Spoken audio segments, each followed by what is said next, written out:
Hey everyone, CetchumAllCollectibles here. In today's video, I am finally going to talk about why I'm never going to open an LGS. It's the longest running video topic that I've teased and talked about. I feel like you could probably go back to a Flips or a live stream a couple years ago, and I was talking about why I'm not going to open an LGS. Coming up on 4 years on YouTube. 4 years on YouTube, end of this month sometime, very, very, very soon. But finally, I'm making the video. I had thoughts on going on LoopNet, commercial real estate, looking at leases, maybe showing you an actual lease in or around my area, running all the numbers like actual numbers of a physical location near me that could be an LGS. And years ago, back when I was at the desk job, at the end, not really a desk job, but at the engineering job, and I used to peruse LoopNet a little bit. I think everyone, maybe not everyone, but I think many people in the space have thought, like, if I ever did an LGS, what would it look like? What could it look like? Do I want to do an LGS? And I looked into it before. I didn't, like, it wasn't a serious consideration, but it was there. It was on my mind, and I'm finally making a video. But I took a different path. Last month or two, I said at some point that I'm going to be using ChatGPT a little bit more. I pay for the service. I might as well use it. So I just asked ChatGPT a couple questions.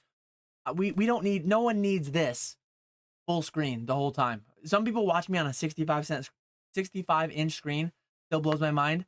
Some people watch me on a phone. Some people have me on a camera to the side.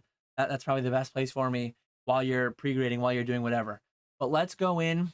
We're gonna have ChatGPT taking up the majority of the screen so that I can just look at my guide, look at my bullet points. But we'll talk about it too at the close. Like, I'm not hating on LGSs throughout this. LGSs are a needed part of the hobby. I made my MetaZoo video Saturday, and I said if everyone's speculating and investing, no one's opening this product, if no one's playing, if no one's collecting, these can't survive. Pokemon, MetaZoo, whatever. You need people to engage with it, and LGSs are like the core area that many people do engage with it. I mean, live streams are a great thing too, and I do those on Fanatics. Um, Nothing against them, but I think the in-person experience is definitely something that is needed. It's just something I don't plan to provide to the hobby. Maybe towards the end, I'll talk about theoretically the perfect scenarios that could present themselves to me, where I would co-own or like buy into an LGS that someone else ran, but I don't think it's coming anytime soon. So the prompt that I gave, what are the major considerations and expenses I would have to take into account going into a brick and mortar local game store from an online retail seller of Pokemon cards? And moving from an online only to a brick and mortar LGS is a major leap, and it comes with new responsibilities, costs, and opportunities. Here's a breakdown of the major considerations and expenses to keep in mind. It's really cool how the robot thinks, how the robot lays out the information. Location and rent, lease cost, estimate 1,000 to 5,000 a month. That's a very wide range, but that's a very reasonable thing, because even around me, there's the nicer areas, there's the worst areas. There's 600 square foot hole in the wall. There's 5,000, 6,000 square foot very large operations too, and I mean they would vary even more widely than the wide range they gave. Utilities, lease improvements, renovation, signage, lighting, flooring, things like that. I feel like that estimate is super low. If you were able to lease a space and only spend 10 grand, I mean, I remember back when I was looking at it, one of the I forget exactly what the signage is, but the company I used to work for, we used to get signage made by some outside local companies. And I just remember like hearing what some of our signs that we bought cost. And it's like looking at the lease agreements of some of the local places. Like, you got to have a sign that's this big, this wide, this tall.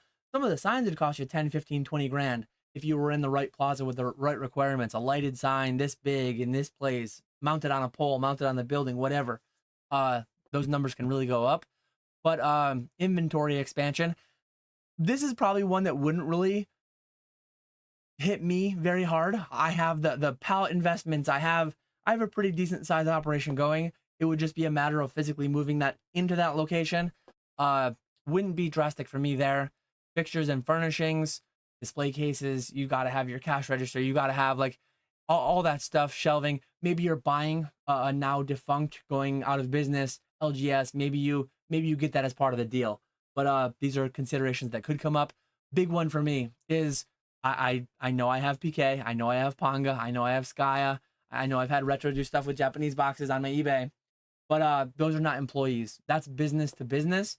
I would actually have to have employees. I would not be able to say this guy's an independent contractor, punching the clock, wearing my uniform, doing all the things like that I'm governing. Like that is by definition W2 versus 1099. Those are the distinctions that are made. Uh, you could do it all yourself, but one thing I've done in the past, and I plan on doing more of these videos in the future, where I talk about my weaving in a lot more finance, weaving in a lot more my end game, my goals, my outlook on life, and what I'm like, me quitting my job. I've weaved that in over the past 4 years in a lot of my videos and a lot of my live streams. Me quitting my job was for more freedom. Opening an LGS would be going backwards, having less freedom, being tied to that ball and chain, right? Being tied to that location, having to, at minimum, manage the people that are managing it, or physically be there managing it myself. So that's very high variance in what the wages are. License, permitting, insurance. I mean, a lot of those things I have already for the operation that I'm doing, but I would have to have special ones for those considerations. Marketing, branding. I could leverage what I've built so far. What I've built so far is kind of like worldwide at a very low scale. I'm not trying to like get bigger. I know my place. I know where I'm at.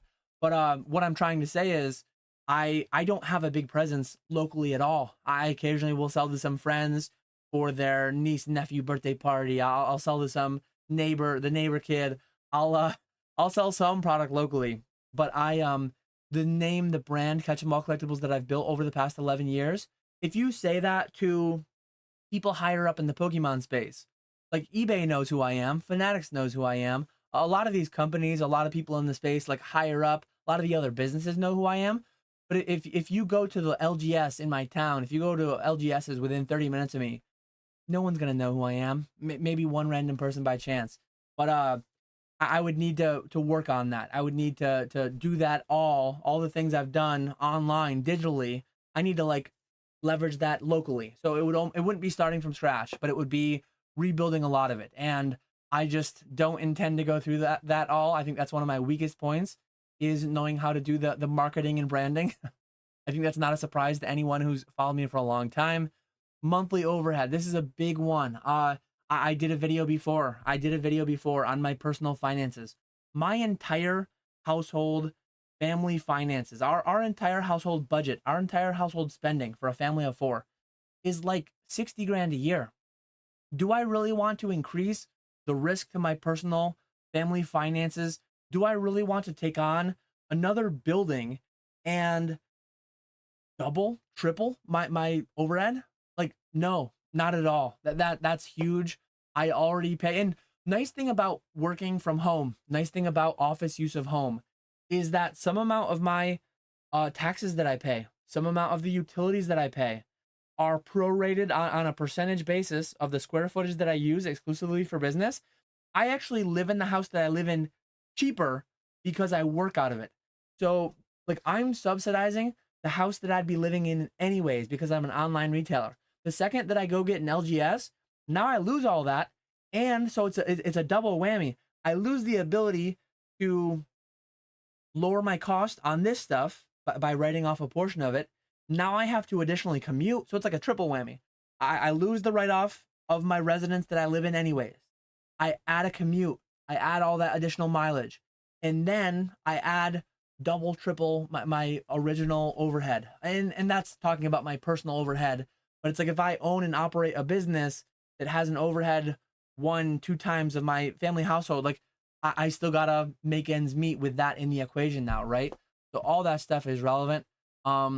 Supplies, inventory, restocks, those are relevant whether you're brick and mortar or whether you are online retailer only.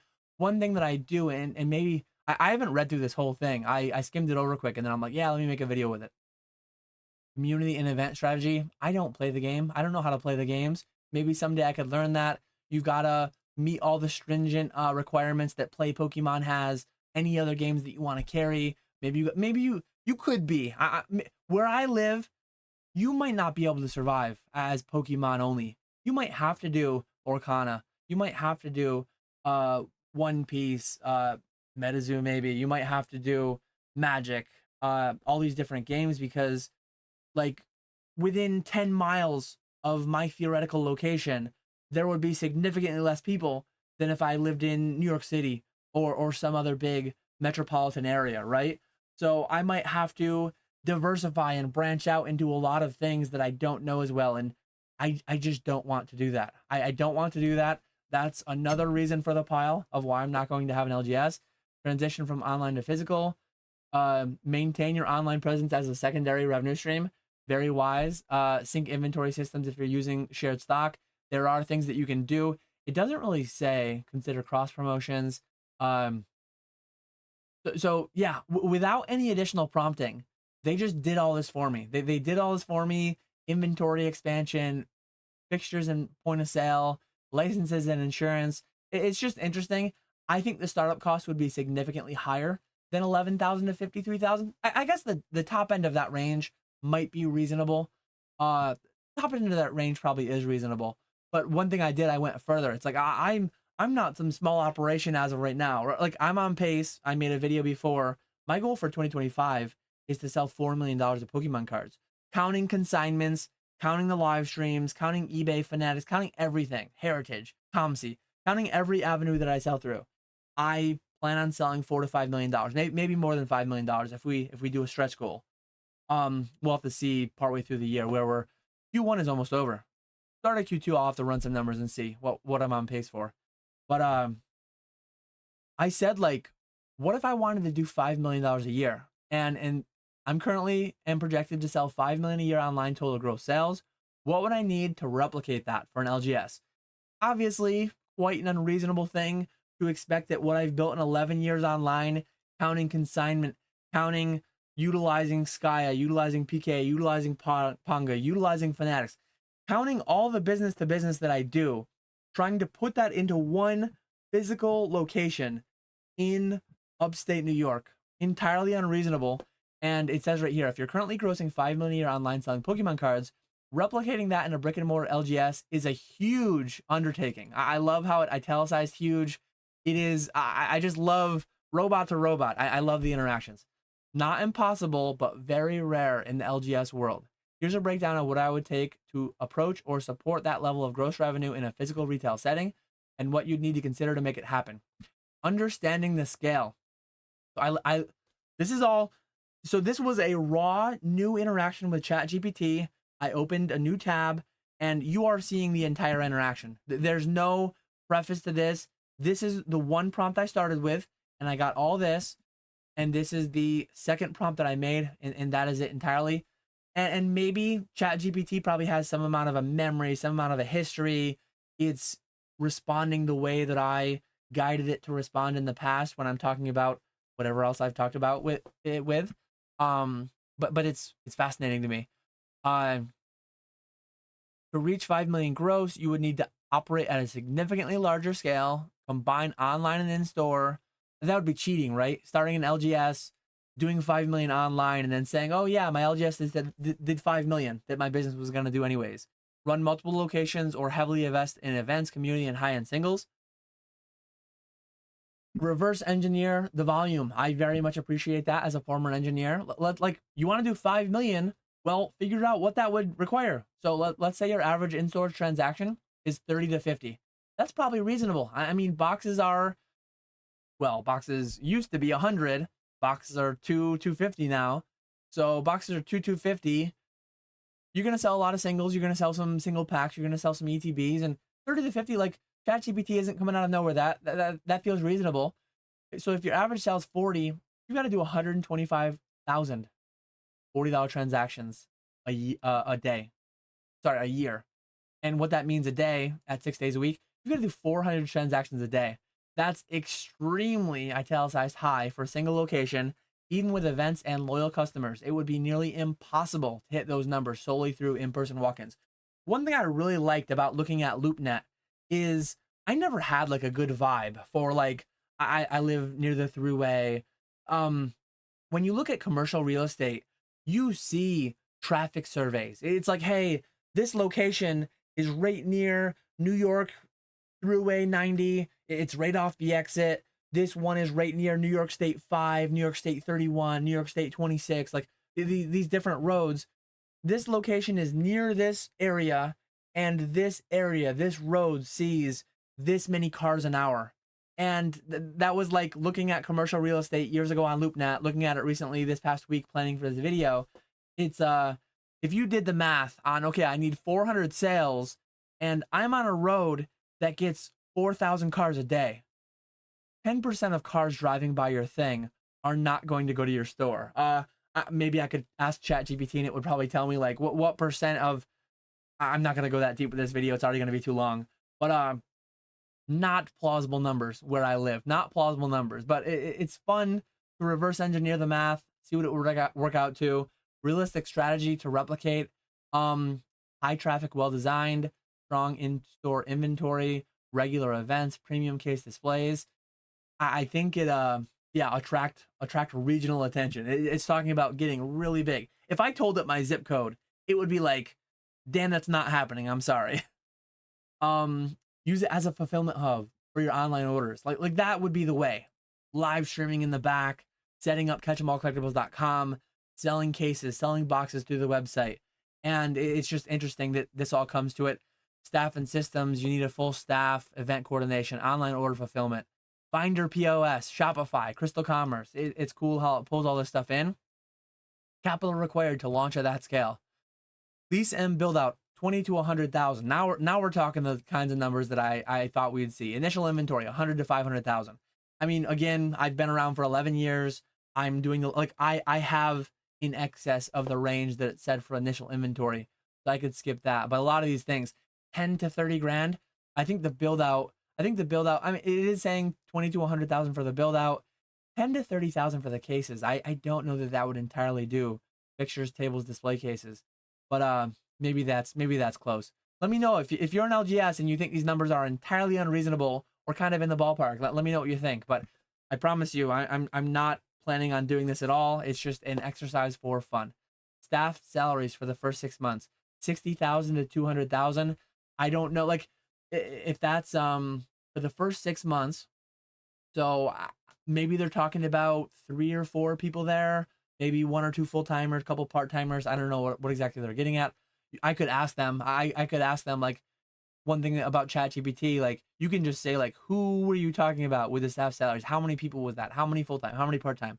Marketing and branding, licensing, permanent, total startup cost, $200,000 to $875,000. Major challenges to watch for. Foot traffic ceiling. There's not foot traffic. Like you go to my where these commercial places are, there's not foot traffic. It's like there's a little retail area, a little shopping mall type thing. There's no sidewalk out front of it. There's no commute. Like it's all cornfields around it. It's all there's not. There are some inside of a city. There are some with a little bit of light foot traffic, sidewalks. That's not much of a thing around here though. Like where I live, it's not like a very walkable area. It's sprawled out, very more suburban than urban, very rural in many areas as well. But yeah, just wanted to go through this video. Skilled staff to evaluate trades and manage pricing for a singles operation. Smart moves. Keep your online business as your foundation. Use the store to enhance brand, community, and exclusivity. Position the store as a collector's hub with in-person perks, exclusive drops, trade-ins, player rewards, high-end card showcases. Expand cross-category. Board games, plushies, accessories, limited merch, lounge, snack areas. But yeah, that's everything that it said. No, a little bit more. I gotta scroll down. It's extremely rare for a physical LGS to gross $5 million a year on its own. Keeping your online operation, scalable storefront that builds community. It was yeah. Would you like a custom financial model or business plan template to map out what this expansion would look like based on your current margins, staff, and growth goals? I'm not gonna delve into that all today. We're already at 20 minutes. If you want me to expand on this in the future, I will. Let me know in the comments below if you want me to do What would an LGS require 2.0? I'm leaning towards not doing it. It already took me 2 or 3 years to make this video since I first started talking about it. But I think it was fun. I think it was interesting. One thing that could potentially get me to go back on my word and actually get into an LGS. Pokemon is not brick and mortar exclusive. Magic is. Other games are. I don't know if Yu-Gi-Oh is. Maybe it is. Maybe it isn't. But if in a theoretical world where Pokemon for some reason became brick and mortar exclusive, that would suck. I don't think it's gonna happen. It hasn't happened in the last 11 years I've been in it. But imagine if it did. I would look deeper. I will make a video if Pokemon becomes brick and mortar exclusive. If they say, hey, starting in 2026, starting in June of 2026, we're gonna be brick and mortar exclusive. I will make a video saying, oh crap, I kind of want to keep my allocation. Here's what it would require. Here's maybe I'll make a series of me opening an LGS to maintain my thing. I think there's pros and cons. There's pros and cons to having things go through brick and mortar only. But that's not the case with Pokemon. I just wanted to wrap up the video saying like what could actually convince Dan to open an LGS. One thing would be Pokemon going brick and mortar exclusive. I would not want to run it. I would not want to add a commute. I would want to go there once a week tops. I would want to hire a great person to run it. I don't know that I know someone who could run it locally. The whole streamer thing, PK Ponga, great guy, Skya, doing good things externally to me. I would need to like find somebody in the hobby, in the space that I know, trust very well. I would need them to move to me, or I would have to like find and meet someone local to me. Like it would be a massive undertaking. Levels of trust, the levels of trust I have with PK Ponga, Skya, do what I'm doing with them is very high. This would be even next level, signing multi-year leases with, that was one thing ChatGPT didn't bring up, the potential for multi-year 2, 3, 5-year leases to secure some of these locations, and very large capital outlays, very large risk profiles relative to just subsidizing your current living conditions, your current living situation, doing online retail, having zero commute. Lots of benefits to being an online retailer, and I intend on staying an online retailer. So let me know. Give me a house emoji. Give me a house emoji in the comments, because that is where I am staying. I'm going to stay doing my thing, stay out of the LGS game. Very happy to do that. But as always, I appreciate everyone watching. Next week, we are getting there. What's today? You're watching this on March 24th. I'm recording it on the 20th. Next Monday, I'm going to do a tax video. I don't know how deep I'll go. I'll probably go fairly deep with it. It's going to be ChatGPT assisted. I'm going to just show you how to do taxes. I made a video before in the past, a year or two ago. I'll link that above. So reseller taxes, I did probably a year ago. It's that time of year. April 15th is coming up quick. Corporate's already passed. I already did my corporate stuff. My accountant did an extension on the corporate, but they told me that they're going to file the corporate and then file my personal in time for April 15th. We'll see if that actually happens. I don't know if it will. But next Monday will be a ChatGPT tax video. So some people will be excited for that. Some people will not be excited for that. But in either case, I appreciate you all watching. I will catch you all later.